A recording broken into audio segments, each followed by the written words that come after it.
along a lonely winding road at twilight.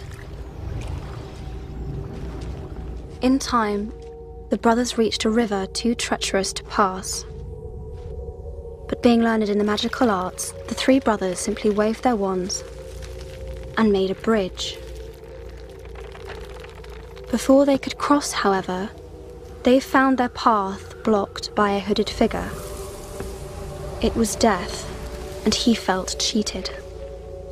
Cheated because travelers would normally drown in the river, but Death was cunning. He pretended to congratulate the three brothers on their magic, and said that each had earned a prize for having been clever enough to evade him. The oldest asked for a wand more powerful than any in existence, so Death fashioned him one from an elder tree that stood nearby. The second brother decided he wanted to humiliate Death even further, and asked for the power to recall loved ones from the grave. So Death plucked a stone from the river and offered it to him. Finally, Death turned to the third brother.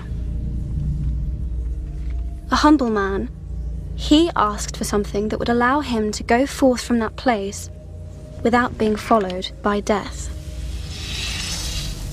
And so it was that Death reluctantly handed over his own cloak of invisibility.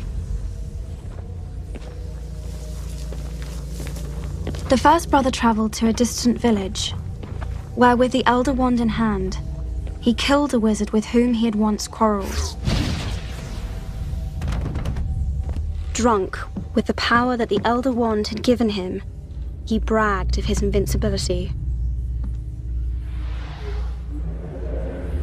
But that night, another wizard stole the wand and slit the brother's throat for good measure. And so Death took the first brother for his own. The second brother journeyed to his home, where he took the stone and turned it thrice in hand.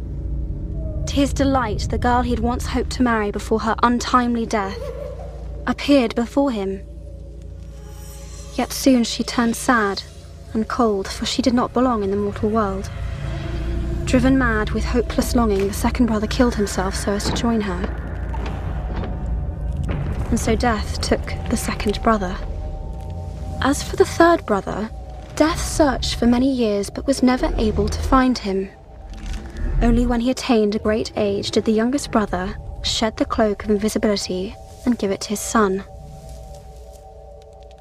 He then greeted Death as an old friend and went with him gladly, departing this life as equals.